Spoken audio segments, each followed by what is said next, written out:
चौहान ने आज से अपने मंत्रियों के साथ चाय पर चर्चा का दौर शुरू कर दिया है। चर्चा के पहले दिन मंत्री विश्वास सारंग और यशोधरा राजे सिंधिया ने मुख्यमंत्री शिवराज सिंह चौहान से चाय पर चर्चा की।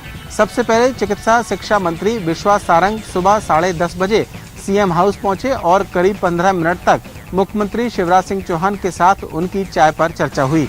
इसके बाद खेल एवं तकनीकी शिक्षा मंत्री यशोधरा राजे सिंधिया 10:45 पर सीएम हाउस पहुंची और करीब 15 मिनट तक मुख्यमंत्री शिवराज सिंह चौहान के साथ उनकी चाय पर चर्चा हुई।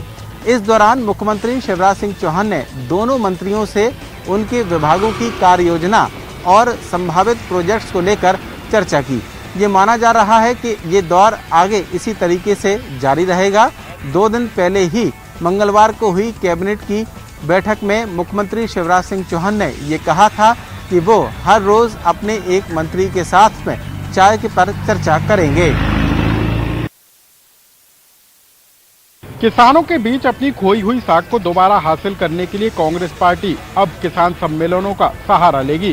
कांग्रेस पार्टी ने 7 से 15 जनवरी तक पूरे प्रदेश में जिला और ब्लॉक कांग्रेस स्तर पर किसान सम्मेलन आयोजित करने का ऐलान किया है। कांग्रेस पार्टी ने अब किसानों के मुद्दे को लेकर जो कार्यक्रम तैयार किया है उसके तहत 7 से 15 जनवरी तक किसान सम्मेलन आयोजित होंगे। 15 जनवरी को किसानों के साथ मिलकर कांग्रेस पार्टी चक्का जाम करने का काम करेगी। 20 जनवरी को मुरैना में बड़ा किसान सम्मेलन आयोजित होगा जिसमें पार्टी के तमाम बड़े नेता शामिल होंगे। इसके अलावा 23 जनवरी को भोपाल में राजभवन का घेराव किया जाएगा जिसमें कांग्रेस पार्टी के नेता शामिल होंगे। प्रदेश कांग्रेस अध्यक्ष कमलनाथ ने आज भोपाल में मीडिया को संबोधित करते हुए कहा है कि प्रदेश में सबसे ज्यादा गेहूं का उत्पादन होता है और ऐसे में नए कानूनों से प्रदेश के किसानों का अहित होगा, लेकिन किसानों को नए कानूनों की जानकारी देने के लिए प्रदेश भर में किसान सम्मेलन आयोजित किए जाएंगे। साथ ही कमलनाथ ने उन बयानों का भी खंडन किया है जिसमें कहा जा रहा है कि कमलनाथ अब दिल्ली चले जाएंगे। कमलनाथ ने कहा है अब वो प्रदेश की राजनीति में सक्रियता के साथ भूमिका निभाने का काम करेंगे। इसके अलावा प्रदेश कांग्रेस अध्यक्ष और नेता प्रतिपक्ष की जिम्मेदारी संभाल रहे कमलनाथ ने कहा है कि उनके पास कौन सी जिम्मेदारी होगी इसका फैसला पार्टी हाईकमान करेगा। प्रदेश में कोरोना की वैक्सीनेशन की फाइनल रिहर्सल कल प्रदेश के कई जिलों में की जाएगी। जबलपुर जिले में भी वैक्सीनेशन की तैयारियों का जायजा लेने के लिए ड्राई रन आयोजित किया गया है जिसके लिए शहर में 3 वैक्सीनेशन सेंटर बनाए गए हैं। इसमें जिला अस्पताल Victoria, Netaji Subhash Chandra Bose medical college समेत एक निजी अस्पताल को भी सेंटर बनाया गया है। मुख्य चिकित्सा एवं स्वास्थ्य अधिकारी का कहना है कि जिले में वैक्सीनेशन के लिए पूरी तैयारियां कर ली गई हैं। वहीं मॉकड्रिल के दौरान जो खामियां आएंगी उन्हें सुधारा जाएगा ताकि जब वैक्सीनेशन शुरू हो तो किसी भी तरह की गड़बड़ी ना हो सके। इसके साथ साथ वैक्सीन को सुरक्षित रखने के लिए भी कोल्ड चेन पूरी तरह तैयार कर ली गई है। पहले चरण में कुल 23,000 स्वास्थ्य कर्मियों को कोरोना वैक्सीन लगाई जाएगी जिसके लिए लिस्ट भी तैयार कर ली गई है। गौरतलब है कि विगत 4 महीनों से वैक्सीनेशन की तैयारियों में स्वास्थ्य महकमा जुटा रहा और अब जब वैक्सीन आ गई है तो महकमा खासा उत्साहित है। कोरोना काल के चलते इस बार ग्वालियर व्यापार मेला लगने में देरी हुई। हालांकि अभी तक सरकार ये साफ नहीं कर पाई है कि ये मेला कब लगेगा। हालांकि इसकी सुगबुगाहट जरूर चल रही है सरकार की तरफ से कि ये मेला जरूर लगाया जाएगा, लेकिन व्यापारी मेले लगने की तारीख की घोषणा न होने के चलते अभी नाराज है और नाराज व्यापारी यहाँ अर्धनग्न होकर प्रदर्शन कर रहे हैं। इन व्यापारियों का कहना है कि मेला कब लगाया जाएगा, सरकार को ये साफ करना चाहिए और जल्द से जल्द मेला लगाने की तारीख सामने आनी चाहिए ताकि उनका व्यापार व्यवसाय जो कोरोना काल में चौपट हुआ है वो एक बार पटरी पर आ सके। इनसे ही बात करते हैं। आप ही बताइए कि किस बात को लेकर आप यहाँ किस तरह से ये प्रदर्शन कर रहे हैं? ये श्रीमंत माधवराव सिंधिया व्यापार मेला है और हमारे प्रीतम महाराज ये ग्वालियर चंबल संभाग से लेकर शिंदे सिंधिया आपने देखा होगा महाराष्ट्र तक चलता है। तो ये महाराज साहब का मेला है। प्रीतम महाराज साहब ने इसकी शुरुआत की थी और 114 साल ये पुराना मेला है। यहाँ पर अर्श से लेकर फर्श तक अमीर गरीब फकीर सबका पेट भरता है। ये इस साल कोरोना के वजह से कह रहे हैं कि टाल रहा है, तो कोरोना के वजह से जो टाला गया था डेट के लिए, तो हरिद्वार का मेला लग रहा है, कुंभ का मेला लग रहा है, सीपरी लग गया, गुना लग गया, आगरे लग गया और यहाँ तक कि मुख्यमंत्री निवास में विदिशा में भी मेला लग गया है। तो हमसे ये कहा जा रहा है कि मेला लगेगा, लेकिन हमारी हार्दिक इच्छा है कि आप डेट घोषणा कर दें जिससे संपूर्ण भारत के जो दुकानदार हैं उनको एक आशा हो जाए कि इस दिन से मेला लगेगा तो हम अपना सामान लेके पहुंच जाएं और मेले की शुरुआत कर सकें। निश्चित तौर पर कहीं न कहीं ग्वालियर व्यापार मेला लगने की तारीख घोषित न होने और विलम्ब होने के चलते व्यापारी दुखी है और यही वजह है कि आज व्यापारी अपनी बात को सरकार तक पहुंचाने के लिए अर्धनग्न तरीके से प्रदर्शन कर रहे हैं और उनकी यही मांग है कि जल्द से जल्द मेला लगाने की तारीख घोषित की जाए और जल्द ही इस मेले को लगाया जाए। मध्य प्रदेश में अब उच्च शिक्षा विभाग डिग्री कर रहे युवाओं को रोजगार देने के लिए गाइडेंस टीम तैयार कर रहा है। इस टीम के तहत प्रोफेसर्स युवाओं को उनके स्किल्स और उनकी रुचि के हिसाब से कोर्स कराने की तैयारी कर रहा है। मध्य प्रदेश में उच्च शिक्षा विभाग अब युवाओं को रोजगार देने की पहल कर रहा है। इस पहल के तहत उच्च शिक्षा विभाग अब प्रोफेसर्स की निगरानी में मार्गदर्शन टीम तैयार कर रहा है। इस टीम के तहत युवाओं को रोजगार दिलाने की तैयारी की जा रही है। गाइडेंस यानी मार्गदर्शन टीम में अब प्रोफेसर्स को शामिल किया जा रहा है। उच्च शिक्षा मंत्री मोहन यादव का कहना है कि 50 छात्रों पर एक प्रोफेसर को नियुक्त किया जा रहा है। यह प्रोफेसर अभिभावक की भूमिका निभाएंगे, यानी अभिभावकों की भूमिका के तहत प्रोफेसर स्टूडेंट्स के स्किल और रुचि को देखेंगे और स्टूडेंट्स की स्किल और रुचि के हिसाब से ही उनको कोर्स कराया जाएगा, जिसके तहत युवाओं को बाद में रोजगार उपलब्ध कराया जाएगा। स्वामी विवेकानंद प्रकोष्ठ की तरह इस तरह का जो काम है उच्च शिक्षा विभाग करा रहा है। वहीं उच्च शिक्षा मंत्री मोहन यादव का कहना है कि इस योजना के तहत डिग्री पूरी कर चुके युवाओं को भी शामिल किया जा रहा है। डिग्री पूरी करने वाले जो युवा अब तक बेरोजगार हैं, उनको भी उनके स्किल्स और रुचि के हिसाब से रोजगार दिलाने की तैयारी की जा रही है। इस योजना के तहत उच्च शिक्षा विभाग ने डिग्री कर रहे युवाओं और डिग्री पूरी कर चुके युवाओं को शामिल किया है। जो भी युवा अभी फिलहाल बेरोजगार हैं, उनको इस योजना के तहत रोजगार दिलाने की भी तैयारी की जा रही है। ड्रग तस्करों के खिलाफ अब तक की सबसे बड़ी कार्रवाई को अंजाम देने के बाद इंदौर पुलिस अब आरोपियों से विस्तृत पूछताछ कर रही है। वहीं सभी आरोपियों पर अब आर्थिक शिकंजा कसना भी पुलिस ने शुरू कर दिया है। पुलिस ने सभी आरोपियों के खातों को सील करने के बाद उनके खातों में पिछले लंबे समय से हुए ट्रांजैक्शन के बारे में भी पुलिस जानकारी जुटा रही है। दरअसल 70 किलो MDMA ड्रग के साथ पकड़े गए ड्रग माफियाओं पर अब पुलिस ने आर्थिक शिकंजा कसना शुरू कर दिया है। पुलिस अब ऐसे उनके बैंक अकाउंट और उनके सोर्स ऑफ इनकम के माध्यम तलाशने में जुट गई है। पुलिस को आशंका है कि जिस तरीके से मुख्य आरोपी 2013 से हैदराबाद में रह रहा था, ऐसे में आशंका है कि वहां पहुंचते ही उसने ड्रग सप्लाई का अवैध धंधा शुरू कर दिया होगा। ऐसे में बहुत आवश्यक हो जाता है कि ऐसे लोगों और ठिकानों की तलाश करना जहां से वह पैसा कमाता था और ड्रग्स के धंधे में लगाता था। इसके साथ ही पुलिस का कहना है कि इंदौर में भी कुछ ऐसे लोग हैं जिनसे उनके तार जुड़े होने की जानकारी मिली है। बहुत सारे नाम भी ऐसे हैं जिन्हें कोडवर्ड में रखा गया था। उन कोडवर्ड को क्रैक करने का काम साइबर पुलिस के द्वारा किया जा रहा है। पुलिस अधिकारियों के अनुसार ड्रग साउथ अफ्रीका भेजे की जाने की जानकारी मिली है। आशंका यह भी है कि इसके पहले भी वे लोग मध्य प्रदेश और देश के अलग अलग हिस्सों में दूसरे देशों में ड्रग सप्लाई का काम कर चुके हैं। ऐसे में उनके सभी कॉन्टैक्ट को पुलिस खंगालने में जुटी है। आरोपियों के पिछले 1 वर्ष की कॉल डिटेल पुलिस द्वारा खंगाली जा रही है। बहरहाल अब ये देखना होगा कि पुलिस आरोपियों से कितना अहम सुराग जुटा पाती है और ड्रग पर कितनी लगाम लगा पाती है। और ये भी जानकारी जुटाना बेहद अहम होगा कि पिछले कितने समय से शहर में ड्रग की सप्लाई ये गिरोह कर रहा था और इनके शहर में कितने तस्कर जुड़े हुए थे। छतरपुर के हरपालपुर में बांध का पानी छोड़े जाने से यह पानी किसानों के खेतों में घुस गया है और इस पानी की वजह से अब किसानों की फसलें बर्बादी की कगार पर हैं। छतरपुर के हरपालपुर के बांध सुजारा डैम से पानी धसान नदी में यूपी के हिस्से का पानी छोड़े जाने से MP के किसानों के खेत में जलभराव की स्थिति बन गई है। दरअसल बांध सुजारा से यूपी के हिस्से का पानी छोड़ने से हरपालपुर के 3 गांव कैथोक और सरसेर चपड़न गांव के कई किसानों की फसलें पानी छोड़ने से बर्बाद होने की स्थिति में पहुंच गई हैं। बांध सुजारा डैम का पानी धसान में बढ़ने से इन गांवों के आसपास भराव क्षेत्र में पानी भर गया है। आलम यह है कि जहां फसलें खराब हो रही हैं, वहीं कई गांवों के किसानों को अपने खेतों में जाने के लिए नाव का सहारा लेना पड़ता है।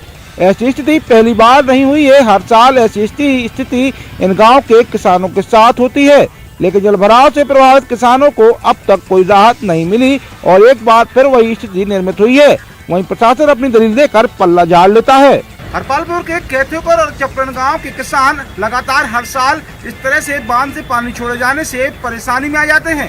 दरअसल यह पानी यूपी के लिए छोड़ा जाता है, लेकिन MP के किसानों के लिए यह पानी वरदान साबित न होकर नुकसानदायक साबित होता है। हर साल जो है प्रशासनिक अधिकारी सिर्फ मुआवजा देने की बात कहकर अपना पल्ला झाड़ते नजर आते हैं, लेकिन कोई वैकल्पिक व्यवस्था यहाँ पर अभी तक नहीं बनाई गई है। सीधी और रीवा जिले के बॉर्डर में स्थित छुइया घाटी में आज दर्दनाक सड़क हादसा सामने आया है। इस सड़क हादसे में एक डंपर अनियंत्रित होकर बस पर पलट गया, जिससे बस में सवार 4 यात्री मौके पर मौत हो गई। वहीं दर्जन भर से अधिक यात्री घायल हो गए हैं। सूचना के बाद दोनों जिले की पुलिस मौके पर पहुंची और उन्हें उपचार के लिए संजय गांधी अस्पताल में भर्ती कराया गया है। छुइया घाटी में आज हृदय विदारक सड़क हादसा हो गया है, जिसमें तेज रफ्तार ओवरलोड ट्रेलर बस में जाकर पलट गया। हादसे में बस में सवार 4 लोगों की मौत हो गई है। वहीं 1 दर्जन से अधिक लोग गंभीर रूप से घायल हो गए हैं। सड़क हादसे के बाद घटना स्थल पर अफरा तफरी का माहौल निर्मित हो गया। स्थानीय लोगों की सूचना के बाद मौके पर पुलिस पहुंच गई और सभी घायलों को 108 एम्बुलेंस की मदद से रीवा संजय गांधी अस्पताल ले जाया गया है। घटना आज सुबह 10 बजे की है, जब अल्ट्राटेक सीमेंट कंपनी की बस अपने कर्मचारियों को लेकर रीवा की ओर से फैक्ट्री की तरफ जा रही थी। तभी छुइया घाटी की ओर से आ रहे तेज रफ्तार ट्रेलर ने बस के ऊपर पलट गया, जिससे बस का एक हिस्सा पूरी तरह से क्षतिग्रस्त हो गया है और बस में बैठे लोग दुर्घटना के शिकार हो गए हैं। हालांकि इस घटना के बाद से छुइया घाटी में जाम की स्थिति बनी हुई है। 5 घंटों से शहडोल, सीधी, रीवा का आवागमन अवरुद्ध हो चुका है। हालांकि दोनों जिले की पुलिस अब जाम खुलवाने की कवायद में लगी हुई है। जाम लगने की वजह से यात्री अच्छा खासा परेशान होते दिखाई दे रहे हैं। जशपुर जिले में कोरोना वैक्सीन का ड्राई रन शुरू हो चुका है। इस वक्त हम खड़े हैं जशपुर जिला मुख्यालय के बुनियादी स्कूल में और यहाँ पर आप मेरे पीछे देख सकते हैं कि किस तरह से यहाँ पर कोरोना वैक्सीन का ड्राई रन शुरू हो चुका है। यहाँ पर पंजीयन किया जा रहा है और ये बुनियादी सादा है और यहाँ पर जो है आज टीकाकरण का मॉक ड्रिल किया जा रहा है और इस टीकाकरण केंद्र को जो है काफ़ी सजाया गया है। आप मेरे पीछे देख सकते हैं कि किस तरह से यहाँ पर कोविड-19 की रंगोलियाँ बनाई गई है और गुब्बारों से इस टीकाकरण केंद्र को सजाया गया है। कोरोना को लेकर जिस तरह से जशपुर जिले में दहशत का माहौल था, लोगों में कोरोना को लेकर एक भय था, लेकिन वैक्सीन के आने के बाद लोगों में राहत है और कोरोना वैक्सीन को लेकर प्रशासन ने तैयारियां अपनी पूरी कर दी हैं। जशपुर जिले में 3 जगहों पर आज मॉक ड्रिल किया जा रहा है। जशपुर के साथ साथ कुनकुरी और कस्तूरा में भी मॉक ड्रिल शुरू हो चुका है। जशपुर जिले में आज कुल 60 लोगों पर यह ट्रायल किया जाएगा। 8 महीने तक कोरोना से जंग लड़ने के बाद आज उसके खात्मे के लिए वैक्सीन आ गई है। इस वैक्सीन को लेकर आज यहाँ पर ड्राई रन चल रहा है। हम कोंडागांव जिले की बात करें तो यहाँ पर 3 सेंटर बनाए गए हैं, एक ग्रामीण इलाके में और 2 हम अभी यहाँ पर खड़े हैं तहसीलपारा स्कूल में। यहाँ पर 2 सेंटर हैं।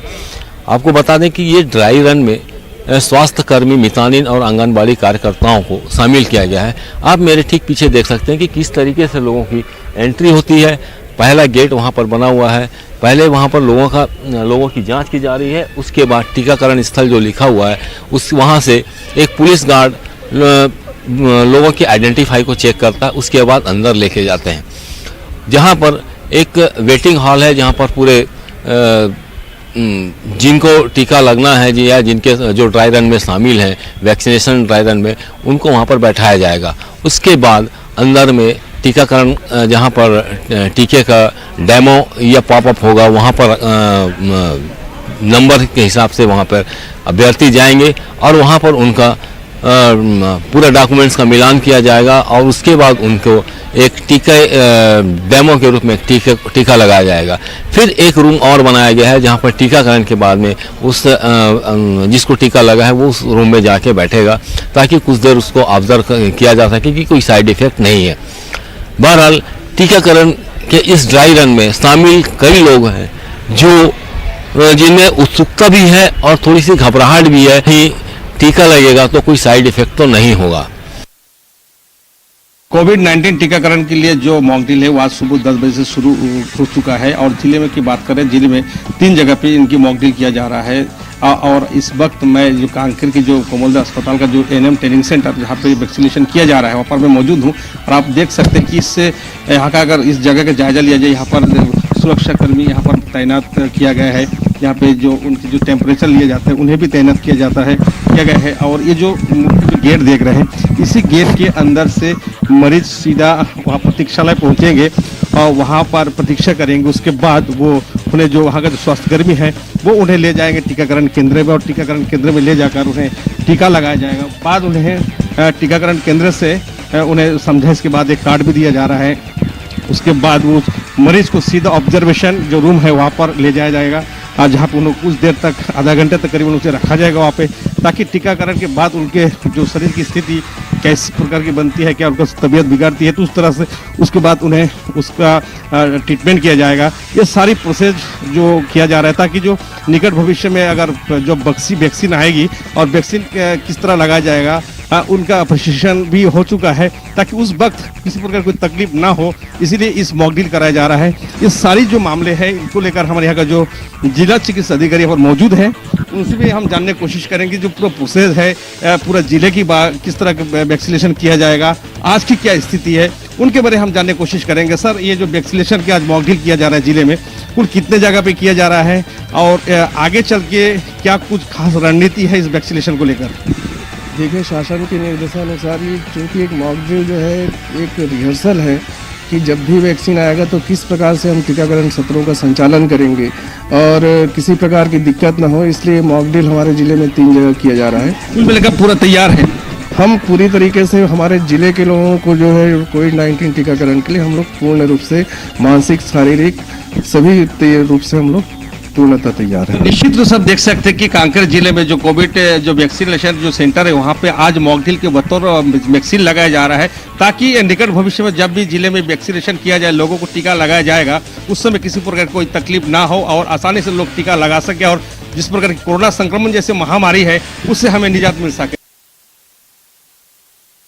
कोरोना वैक्सीन को सरकार की मंजूरी मिलने के बाद जिले के 2 अलग स्थान राजनांदगांव और डोंगरगढ़ में 2 जनवरी को इसका मॉक ड्रिल कर लिया गया है। उसके साथ ही जिले के फ्रंटलाइन वॉरियर्सों का भी पंजीकरण पूरा हो गया है, जिसमें जिले के 14,000 फ्रंटलाइन वॉरियर्सों का पंजीकरण किया जा चुका है। वहीं हम आपको बता दें कि जिले के 64 अलग अलग स्थानों में इसका कोल्ड स्टोरेज बनाया गया है, ताकि इस वैक्सीन को आसानी से लोगों तक पहुंचाया जा सके और इसे लगाया जा सके। वहीं सरकार की एक गाइडलाइन आई है जिसमें यह कहा गया है कि जो ये कोविड वैक्सीन है वह स्वैच्छिक होगी और इसे 28 दिन के अंदर 2 डोज लगाना अनिवार्य होगा। वहीं हम आपको बता दें कि जिले में अब तक 19,000 से अधिक पॉजिटिव मरीज मिले हैं और साथ ही 18,000 से अधिक जो मरीज हैं वह स्वस्थ होकर अपना उपचार कराकर अपने अपने घर चले गए हैं। वहीं हम आपको बता दें कि लगभग 1,000 लोगों का उपचार अभी भी जिले के अलग अलग अस्पतालों और कोविड-19 के अस्पताल में जारी है। वहीं जिले में 173 लोगों की मौत इस कोरोना के कारण हो चुकी है और सरकार ने इस कोरोना काल को देखते हुए अपनी कमर कस ली है और जिले के अलग अलग स्थानों में इसे सुरक्षित रखने के लिए, कोल्ड स्टोरेज को सुरक्षित रखने के लिए, साथ ही वैक्सीन को सुरक्षित रखने के लिए पूरी तैयारी कर ली है। राकेश यादव, न्यूज़ 18, राजनांदगांव।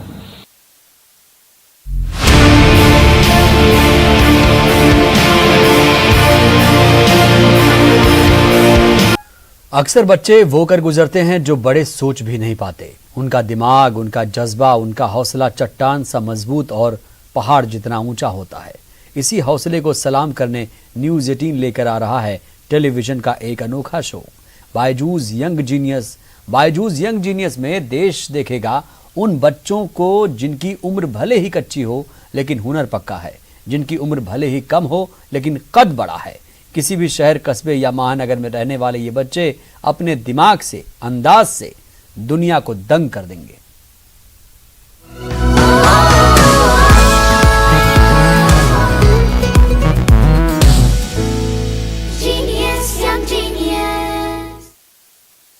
तो ये खास कार्यक्रम हम आपको दिखाएंगे 16 जनवरी से, लेकिन उससे पहले आपको मिलवाते हैं कुछ और कमाल के किड्स से। ये वो बच्चा है जो तब से ड्रम बजा रहा है जब वो ठीक से चल भी नहीं पाता था, लेकिन 3 साल की उम्र से ड्रम बजा रहे अंशुमन को देखकर ऐश्वर्या राय से लेकर सचिन तेंदुलकर तक हैरान रह गए थे। आज वो 11 साल का है और अब तो फिल्म में रोल भी कर चुका है।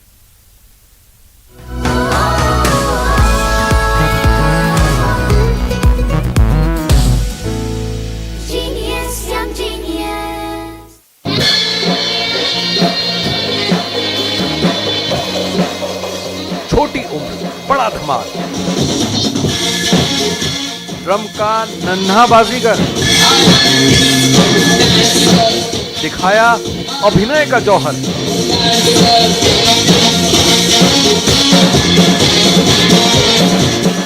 इन तस्वीरों को देखते रहिए और दांतों तले उंगली दबाए रखिए। ये है अंशुमन, जिनकी कला को देखकर भारत रत्न सचिन तेंदुलकर भी दंग रह गए। विश्व सुंदरी ऐश्वर्या राय की आंखें फैल गईं। सच सामने होने के बावजूद बाईचुंग भूटिया को भरोसा नहीं हो रहा था और करण जौहर इन्हें अचरज से देखते रह गए। मुझे ड्रम प्लेइंग बहुत अच्छा लगता था।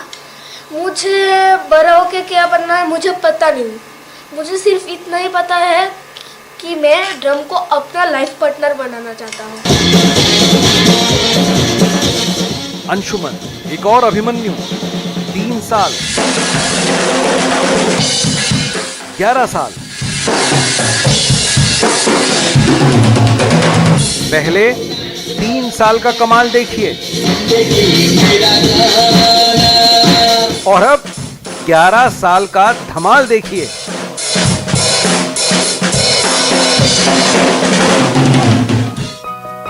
देखिए इस असाधारण बच्चे को जो उसी प्रदेश का है जहां के मशहूर संगीतकार एस.डी. बर्मन और आर.डी. बर्मन थे। ये बच्चा भी त्रिपुरा का है और महज 11 साल की उम्र में इसे स्टेज पर 8 साल से ड्रम बजाने का अनुभव है। अंशुमन का 1.5 साल का था तब जब वो बजाता था, तो मेरे साथ आके थोड़ा बहुत बजा लेता था। उसको ढाक बहुत पसंद था, वो ढाक बहुत ज़्यादा बजाता था। तो जो 2.5 साल का था तभी हमारा शुरू हो गया उसका शो। मुंबई पे किया हम लोग। सीखने की उम्र और स्टेज पर हुनर दिखाने की उम्र को जानकर आप हैरान रह गए होंगे, लेकिन ये सच है क्योंकि अंशुमन जब सिर्फ 3 साल का था तब उसने इंडियाज गॉट टैलेंट में अपनी धुन के जरिए धमाल मचा दिया। मैं जब छोटा था पापा को देखता था, पापा ड्रम बजाते थे, शायद उनसे ही मैं इंस्पायर हूँ। उनके पिता भी चाहते हैं कि अंशुमन ड्रम के जरिए ही अपना नाम रोशन करे। मैं चाहता हूँ अंशुमन ड्रम से शुरू किया है, ड्रम ही वो बजाए। अंशुमन ने महज 8 साल की उम्र में इरफान खान के साथ फिल्म हिंदी मीडियम में एक बाल कलाकार के रूप में अपना बॉलीवुड डेब्यू किया। ये सभी अवार्ड जो आप देख रहे हैं, ये सब के सब अंशुमन को मिले हैं। इतनी छोटी उम्र में इतना बड़ा धमाल आसान नहीं है, लेकिन ये बहुत मुश्किल भी नहीं। जरूरत है बच्चे के हुनर को पहचानने की। Bureau report, news 18 network.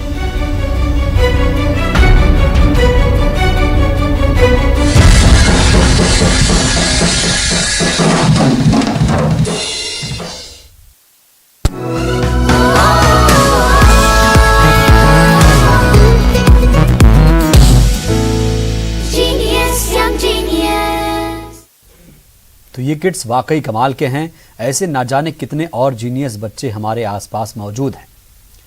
16 जनवरी से न्यूज़ 18 लेकर आ रहा है ऐसे ही अनोखे बच्चों का दंग कर देने वाला जुनून, दिमाग और हौसला और बड़ी हस्तियों के साथ उनकी जुगलबंदी। देखिए Byju's young genius news 18 Madhya Pradesh Chhattisgarh पर हर शनिवार शाम 7:30 बजे और रविवार दिन के 12:30 बजे। दीजिए इजाजत, नमस्कार।